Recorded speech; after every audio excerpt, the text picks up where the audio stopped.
Se lo hemos contado antes, si ustedes quieren saber lo que pasó en Afinsa, tienen que quedarse un ratito más. Tienen que quedarse un ratito más porque aquí les vamos a contar que una conspiración de alguien interesado en la destrucción de Afinsa, de su patrimonio y en la desaparición luego de lo que los inversores de Afinsa tenían invertido en la compañía. Para eso hemos invitado esta noche a Eugenia Viñes, compañera de Intereconomía. Buenas noches. Buenas noches. La cuestión es que, verán, se ha demostrado en Estados Unidos que un hedge fund, un fondo de alto riesgo, conspiró contra la filial que Afinsa tenía en Estados Unidos, que se llamaba, doña Eugenia, Scala.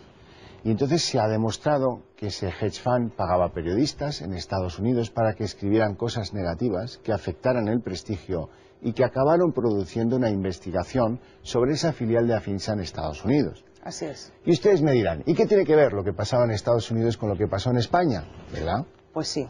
Tiene que ver. Tiene mucho que ver porque, a fin de cuentas, Scala era una empresa que estaba participada más del 70% por Afinsa, y cuando los hedge funds que estaban apostando a que Scala sí o sí caería, apostando en corto en Estados Unidos y no lo conseguían, fueron bastante listos, cruzaron el charco, vinieron aquí a España y pusieron una denuncia ante la Fiscalía diciendo que Afinsa estaba tomando el pelo a sus inversores. Vamos a pasos. Eso tiene nombre y apellidos. Se llama Louis Carrigan. Es un fulano que se sabe que le ha metido miles de dólares a Obama en su campaña electoral. Efectivamente. Es un fulano que vive en Luisiana, representa a este hedge fund americano y es el hombre que, como decía doña Eugenia Viñes, puso la querella en la Fiscalía Española contra Afinsa, contra la titular de esa filial que actuaba en los mercados americanos. ¿Y qué pasó entonces? Pues pasó que la Fiscalía no se puede hacer eco de esa denuncia porque legalmente este ciudadano, Louis Corrigan, pertenece a un hedge fund que es Kingsford Capital, no tiene domicilio en este país ni tampoco tiene nacionalidad de este país. Sin embargo, sí que le da traslado a sus inmediatos superiores, y esos superiores suyos dentro de la Fiscalía, luego, posteriormente, aunque nunca volverán a mencionar a Corrigan, sí que van cogiendo punto por punto todo lo que Corrigan dice que puede ser Afinsa y por tanto Scala, que es una estructura piramidal que está captando ahorro de los inversores, que les está estafando, que tiene un importante agujero patrimonial, y curiosamente esa tesis será la tesis de la Fiscalía.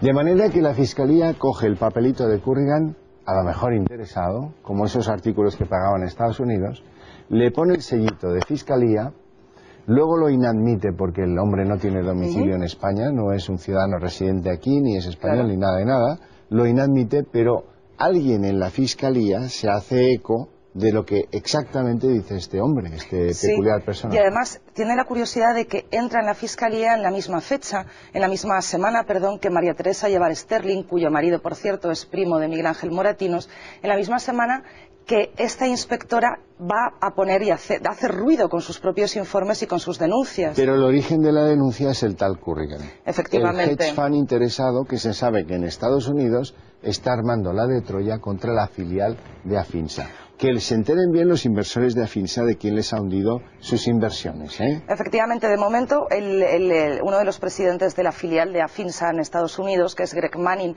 pudo identificar a uno de ellos, que es Kingsford Capital, que es el que estamos mencionando, al que pertenece Louis Corrigan, pero probablemente había más. Tanto es así, tan peligrosa es la actividad de estos fondos de inversión, algunos de ellos, que la SEC, que es el organismo que en Estados Unidos equivaldría a nuestra CNMV y tiene que vigilar los mercados, llamó a Greg Manning al Senado, al Comité Judicial del Senado de los Estados Unidos, y le tomó declaración para ver cómo era posible que algunos hedge funds, en connivencia con algunos medios de comunicación, consiguieran que algunas empresas o quebraran o por lo menos sus acciones bajaran, y aquellos hedge funds que habían apostado a que las acciones bajaban se hacían ricos. Doña Eugenia, esta es una historia de primera, una historia que va a abrir los ojos a cientos de miles de españoles que tienen problemas con Afinsa, que tienen problemas con esas inversiones que hicieron en ese sitio. Pero dígame una cosa, esto es casi como una historia negra. Hay nombres, compañías, hedge funds, demasiado. Vamos a verlo cronológicamente como si fuera una buena película de cine negro. Y luego volvemos, véanla. El caso Afinsa está en fase de instrucción en el juzgado número 1 de la Audiencia Nacional y en el 6º de lo mercantil. Afecta al patrimonio de 190.000 inversores que temen la liquidación de la sociedad a la que quieren abocarla los tribunales después de instar su concurso. Desde su intervención el 9 de mayo de 2006, a sus directivos se les pretende imputar los delitos de estafa, administración desleal, delito contra la hacienda pública y blanqueo de capitales. Ángeles Durán, una de sus clientes, presente en los tribunales, se convierte en testigo de excepción de la desesperación del juez Santiago Pedraz, titular del juzgado número 1 de instrucción de la Audiencia Nacional. No tenemos nada, no tenemos nada, no tenemos nada, por Dios, busca algo.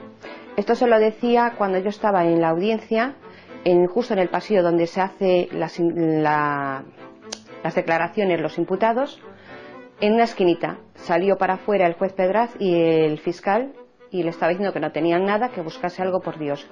Se marchó el fiscal y acto seguido salió el juez Pedraz y se quedó, pálido cuando me vio allí, porque sabía que esas palabras no caían en saco roto. Sí, eso lo declararía ante un juez. Pues no lo he denunciado todavía porque no creo en esta justicia que tenemos, que está totalmente corrompida. Me sobran los dedos de una mano para contar los jueces que pueden ser ecuánimes, los fiscales que pueden ser ecuánimes y los secretarios que pueden ser ecuánimes. Esta es la historia del derribo de Afinsa. A finales de 2004, el periodista y el agente Luis Corrigan viajan a España. En diciembre de ese año y en días consecutivos, en una delegación de Afinsa en Getafe, Madrid, dos personas compran dos pequeños lotes de sellos. Lo hacen por separado. Uno de ellos se identifica como Juan Diego Gallardo y autoriza para la recogida y posterior comercialización de su lote a un tal Mark Williams. La otra es Andrea Lorene Gutiérrez, nacida en Nueva Orleans. Ambos dan el mismo domicilio en la ciudad de Madrid. ¿Para qué compran estos sellos? A lo largo de 2005, el periodista Neil Martin y Luis Corrigan contactan con subastadores de filatelia y agentes de seguros de Lloyds en Europa y Estados Unidos, difundiendo informaciones falsas sobre Scala y Afinsa. Ante estos agentes, llegan a acusar al grupo de blanquear dinero a través de oficinas en Colombia. Estos trabajos del periodista y el hedge fund no surten el efecto deseado y las acciones de Scala y Gmail siguen cotizando al alza. Febrero de 2005, la compañía adquiere la casa de subastas John Bull, la más antigua de Hong Kong. Pese a la consolidación y crecimiento de la compañía, las posiciones en corto contra ella continúan aumentando, y lo hacen de forma ilegal, con lo que en el mercado americano se llaman acciones en corto fantasma.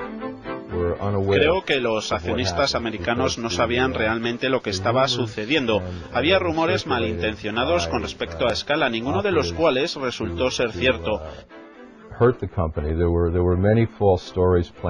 Los hedge funds estaban haciendo todo aquello que podían para bajar el precio de las acciones y por lo tanto conseguir enormes beneficios. En mi opinión, y basándome en la información sobre la negociación de acciones, entre 10 y 20 millones de acciones se negociaron a corto de forma ilegal. Y cuando echas la vista atrás y analizas que se llegaron a negociar hasta 20, 25 y hasta 30 millones de títulos en un solo día, cuando solamente hay un volumen total en bolsa de 6 millones, tienes que preguntarte de dónde proceden todas esas acciones. Mayo de 2005. Neil Martin escribe otro artículo negativo sobre Afinsa en Barron's. Dice haberse presentado ante Vicente Martín Peña, director general de Afinsa, con sellos comprados previamente a la filatelia, y asegura que Peña, que desconoce el origen de los sellos, no les concede ningún valor.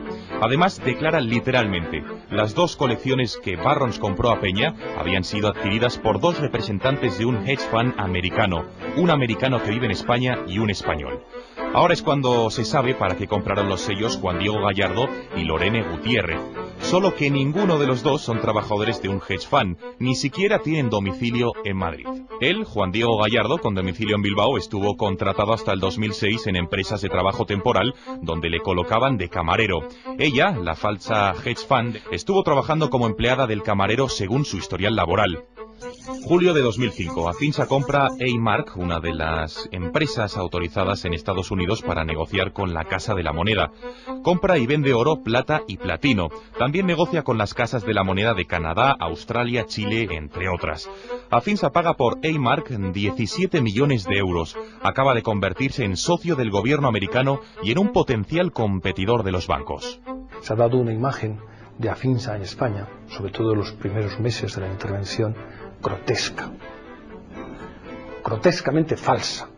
Afinsa era una empresa que operaba en 22 países del mundo, en el que trabajaban con una u otra forma de relación laboral, eso es lo de menos. Trabajaban en la empresa más de 3.000 personas, que tenía unas ventas en ese ejercicio de 1.700 millones de euros y que estaba presente en el sector del coleccionismo y la inversión filatélica, coleccionismo e inversión numismática, en el del arte, en sus diversas acepciones, subastas y actividades, subastas y galerías, y que tenía muy bien preparada su estrategia para entrar en el mercado del oro y en el mercado de los diamantes. BBVA, Santander y Citigroup comienzan a flirtear con Juan Antonio Cano, presidente de Afinsa. En ese momento factura unos 2.500 millones de dólares. Cano se niega. 21 de julio de 2005, María Teresa Yabar, inspectora de la agencia tributaria, emite el primero de 3 informes sobre la filatelia Francisco Guijarro Lázaro, proveedor de Afinsa. Lo traslada a la Fiscalía.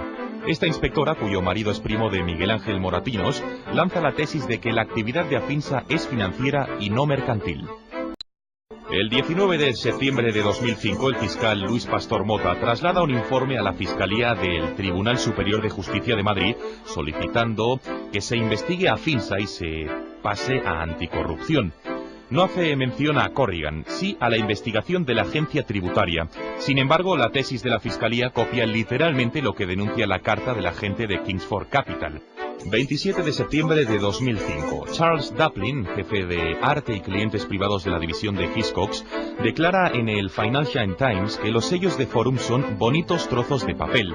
Hiscox participa en el seguro de Forum Afinsa a través del Lloyds. Por lo que respecta a Afinsa, la póliza cubre a la filatelia hasta el 1 de mayo de 2006, el mismo mes en que es intervenida. Con todo, Hiscox participa en el riesgo de una manera ínfima. Por estas declaraciones, Charles Duplin fue amonestado por sus superiores. Pese a todo, la Fiscalía le cita como experto. Noviembre de 2005. Las pérdidas estimadas por parte de los short sellers con respecto a escala asciende a 40 millones de dólares. Marzo de 2006. Citigroup emite un informe en el que manifiesta su interés de salir a bolsa con Afinsa. Una vez intervenida, en escala se plantean la posibilidad de que fueran víctimas de una exhaustiva due diligence, una técnica de los short sellers empleada con éxito en otros casos para conocer la situación de la compañía sin levantar sospechas. El valor de Afinsa para salir a bolsa es de 1.300 millones de euros. 1 de mayo de 2006. El contrato con la aseguradora Lloyds y Hiscox termina y no se renueva. A través de corredores, la mercancía estaba cubierta con otras compañías hasta formalizar un nuevo contrato. 9 de mayo de 2006. Afinsa es intervenida. 200 agentes asaltan la sede. Las acciones de escala se hunden más de un 50%. Bueno, me ha afectado muchísimo. Soy el segundo gran perdedor después de Afinsa. Perdí 75 millones de dólares en 2 o 3 días. Así que todo esto ha tenido un gran impacto en mi familia y en mi futuro, obviamente. Pero más allá de todo esto, ha afectado terriblemente a más de 150.000 clientes de Afinsa. También a miles de empleados, entre directivos y trabajadores, que se han encontrado sin trabajo de la noche a la mañana. Todo ello me hace reafirmarme en que debería haberse actuado llevando a cabo una investigación previa para averiguar si Afinsa efectivamente tenía activos, si carecía de liquidez y estaba operando como un esquema que se venía abajo, tal y como le sucedió a Ponzi. O en realidad era un negocio que estaba constituido para perdurar en el tiempo. Yo no creo que nada de eso se haya llevado a cabo. La investigación la dirigen funcionarios afines a la Oficina Nacional de Investigación del Fraude, integrada por un grupo de elegidos en función de relaciones de confianza política. Esta oficina depende del Departamento de Inspección Financiera y Tributaria. Su jefe trabaja bajo las órdenes directas de Pedro Solbes.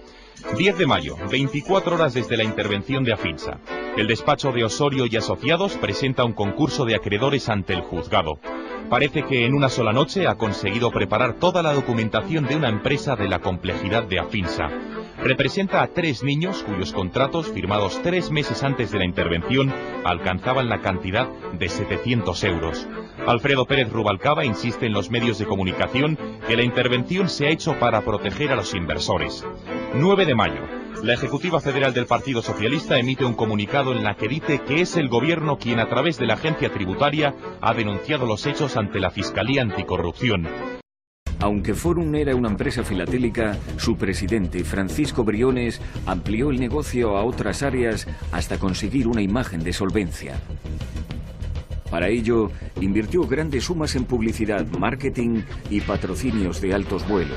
También incrementó el patrimonio empresarial con sedes sociales en las mejores zonas de las ciudades y una más que aparente colección de obras de arte que el directivo valora en 50 millones de euros y los expertos tan solo en 11.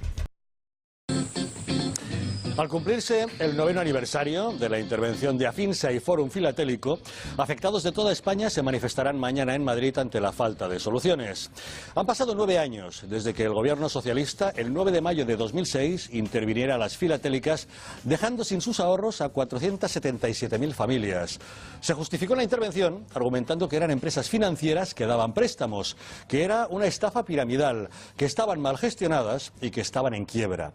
A pesar de que ha quedado sobradamente acreditado que no era así, sino que se trataba de compra y venta de filatelia, los afectados no han podido recuperar ni sus ahorros ni tan siquiera los sellos que compraron. Los damnificados dirigen sus demandas al Estado español y aseguran que la Agencia Tributaria y la Audiencia Nacional causaron la quiebra de Afinsa cuando era solvente y viable. Algunos sospechan incluso que fue una maniobra de Zapatero para beneficiar a la banca, que temía que los ahorradores, en vez de invertir en sus productos financieros, destinaran su dinero a comprar sellos. En fin, para abordar este asunto nos acompaña esta noche la abogada Virginia López Negrete. Muy buenas noches. Muy buenas noches, Javier. Y también Mila Hernán, una de las afectadas y autora del libro El saqueo de Afinsa. Mila, muy buenas noches. Muy buenas noches. Gracias por acompañarnos. Ustedes, Virginia, han recurrido al Tribunal de Derechos Humanos de Estrasburgo. Efectivamente. Cargando contra el gobierno español. ¿En qué se basan para esa iniciativa? Bueno, nosotros hace 4 años interpusimos una demanda de responsabilidad patrimonial del Estado porque entendíamos que el Estado español había intervenido injustamente una entidad que era mercantil y no era financiera. Lo que implica que para intervenir una entidad mercantil hay una serie de requisitos que recoge la antigua ley de sociedades anónimas, la actual ley de sociedades de capital, entre los cuales no existían ninguno de los ejemplos, ninguna de las situaciones que se estaban dando en Afinsa. Consecuencia de esa intervención total y absolutamente ilegal que se hizo por parte del Estado español, se interpuso, insisto, una demanda de responsabilidad patrimonial frente a la Administración, demanda que fue inadmitida. Posteriormente acudimos a la Audiencia Nacional, tampoco nos dieron la razón, acudimos al Tribunal Supremo, tampoco nos dieron la razón, acabamos acudiendo al Tribunal Constitucional, última instancia de la jurisdicción española, tampoco nos han dado la razón, además sin entrar en el fondo del asunto. Y ello nos ha obligado a ir con casi 2.000 perjudicados a Europa, al Tribunal Europeo de Derechos Humanos, en defensa del derecho de propiedad, fundamentalmente que recoge el artículo número 1 del protocolo número 1 del convenio del Tribunal Europeo de Derechos Humanos. ¿Por qué? Porque realmente en su día se intervino la entidad Afinsa justificando que la despatrimonialización de la entidad y la quiebra de la misma era tan evidente que no podía responder frente al patrimonio de las personas que habían invertido sus sellos en esa empresa. Pero es que a día de hoy nos encontramos con que todos estos miles de afectados que tú has señalado ahí el número, a día de hoy, después de 9 años, mañana que cumple, no han recuperado ni sus sellos, que sí existen, están en unas naves en un polígono aquí en Madrid, ni su dinero. El problema de los sellos, Virginia, es que ahora ya tanto da que se los devuelvan porque están abandonados durante 9 años en unos almacenes sin las condiciones de humedad y temperatura adecuadas para conservar la filatelia, con lo cual se habrán depreciado. Y si ahora a los afectados, en vez de darles su dinero, les doy los sellos, tampoco estoy resolviendo nada, de ¿no? eso va a poder hablar mucho mejor Mila, pero eso es verdad que es probable que esos sellos quizás estén en perfecto estado o quizás no. Pero desde luego lo que hay que hacer es que lo que no se puede es a un ciudadano español no se le puede privar de su patrimonio, por llamarlo vulgarmente, por el artículo 33. Porque a un gobierno decida intervenir en una empresa que realmente no estaba en quiebra, porque lo que ocurrió con Afinsa era lo siguiente. El gobierno español, ¿qué es lo que hizo? Dijo, esta entidad es financiera. ¿Qué significa que era financiera? Significaba que los sellos no eran propiedad de los clientes, sino que eran propiedad de la empresa. Por lo tanto, la empresa debía de haber hecho en su contabilidad una previsión para responder del importe de esos sellos frente a los clientes. Pero esa no era la realidad. La realidad es que Afinsa era una entidad mercantil. ¿Qué significaba eso? Significa que los clientes realizaban contratos de compra-venta de los sellos. Es decir, los sellos pasaban en el mismo momento de la compra-venta a propiedad del cliente. Lo que ocurre es que había muchos clientes que se los llevaban a su casa y otros muchos los dejaban en depósito en la entidad mercantil Afinsa. Pero los sellos eran del cliente, lo que significaba que la entidad no debía provisionar en su contabilidad ninguna deuda, porque los sellos se había producido una traslación de la propiedad. Entonces, ¿qué es lo que ocurrió? Que entendiendo que la entidad era financiera, la inspectora María Teresa Llávar, que llevó todo este asunto, provocó con esa calificación de financiera que la contabilidad de Afinsa era un auténtico desastre y había, insisto, una despatrimonialización impresionante. Consecuencia de ello, ella entendió que debía interponer una denuncia a la Fiscalía Anticorrupción y la Fiscalía Anticorrupción, a su vez, a el juez de guardia oportuno de la Audiencia Nacional, que fue el que provocó la intervención. Quiero decir, esta inspectora, que es un dato muy importante, años después, cuando procedió a declarar, y esto está en las hemerotecas, procedió a declarar en el tribunal correspondiente, dijo, cuando esta entidad, porque no olvidemos antes de esto que la Audiencia Nacional y el Tribunal Supremo en el año 2010 decretaron que Afinsa era mercantil, ¿vale?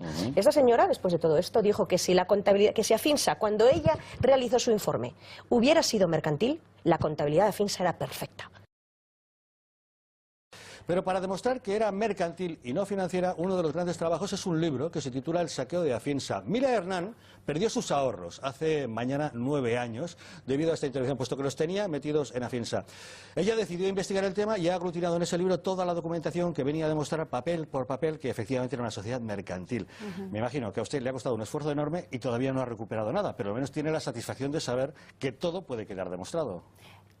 No solo todo puede quedar demostrado, que queda, sino que si Dios quiere, antes del verano sacaré un segundo libro ampliando lo que ya saqué como investigación cuando lo publiqué en 2010. Vamos a ver, hemos perdido, no hemos perdido los sellos. A mí me gustaría aclarar, porque no tienes por qué saberlo, Javier, pero los sellos están almacenados en Logista, en unas naves de Tabacalera Logista, para que nos demos cuenta y una idea de lo que puede valer esa filatelia, lo que está pagando la administración concursal de Afinsa solo por el mantenimiento de esos sellos al año son 600.000 euros. Digo yo que algo valdrán los sellos. ¿Y se están conservando en las condiciones adecuadas? Se están conservando porque alguien dentro de la propia Afinsa, nada más ser intervenida, cuando estos señores decidieron a su libre albedrío que iban a sacar los sellos que estaban custodiados en las naves de Génova y de La Gasca en perfectas condiciones, pues cuando decidieron que no, que mejor se los llevaban a otro sitio, no sé por qué, según su mejor criterio, alguien desde dentro de la intervenida Afinsa dijo, un momento, esos sellos hay que llevarlos como Dios manda. Entonces, 150 millones de unidades filatélicas están custodiadas en la calle, en las naves de Logista. Lo que acabas de nombrar en cuanto a los sellos, el tema que acabas de tocar, es pivotal en todo esto, es crucial. ¿Por qué? Porque voy a ser muy poco correcta, políticamente poco correcta, pero cuando se abrieron las naves de Génova y el fiscal vio lo que había allí, textualmente dijo, joder, ¿pero hay sellos? ¿Por qué? Porque con eso se le había caído todo. Esa es la expresión técnica para indicar que había sellos. Cuerpo del delito. No, es que puedo decir tal cual, lo he advertido. Es que fue lo que él dijo ante el bochornazo de ver que aquello que decían, no hay sellos, y si hay alguno, es falso. 150 millones, ninguno falso, y además a partir de ese momento y pasados los años, que es lo que va poniendo todo en su sitio, que es el tiempo, sentencias de la Sala de lo Contencioso Administrativo de la Audiencia Nacional, sentencias del Tribunal Supremo y la última sentencia de la Audiencia Provincial diciendo esta actividad es mercantil y por ende, fíjate si es mercantil, que la última sentencia de la Provincial ha sido devuélvanse a todos los clientes de Afinsa su filatelia. Queda demostrado por tanto que es mercantil. Sí, señores, yo siempre procuro estar con los débiles, con los preferentistas, pero también con Afinsa, pero también con Fórum Filatélico y sobre todo con Afinsa y Fórum Filatélico, porque ellos se han quedado sin padre, sin madre y sin perrito que los ladre. Pues más o menos. Ya me perdonarán ese comentario. Quiero presentarle a don Rafael Sánchez Bollero, ¿cómo está usted? Bien. Que es licenciado en Económicas por la Universidad de Valladolid, experto en consumo por la Universidad de Salamanca, buena persona que se ha querido encargar. ¿Usted tenía sellos de Fórum? Sí tenía sellos de Fórum, sí. ¿Pero muchos o pocos? Tenía bastantes. ¿Sí? Más de los que hubiera bueno. querido tener. Entonces es parte interesada. Efectivamente. Bueno, sellos de Fórum. Les tengo que empezar a contar que pasado martes, no sé si martes o miércoles. El martes. Martes, se produjo el juicio civil sobre Fórum Filatélico.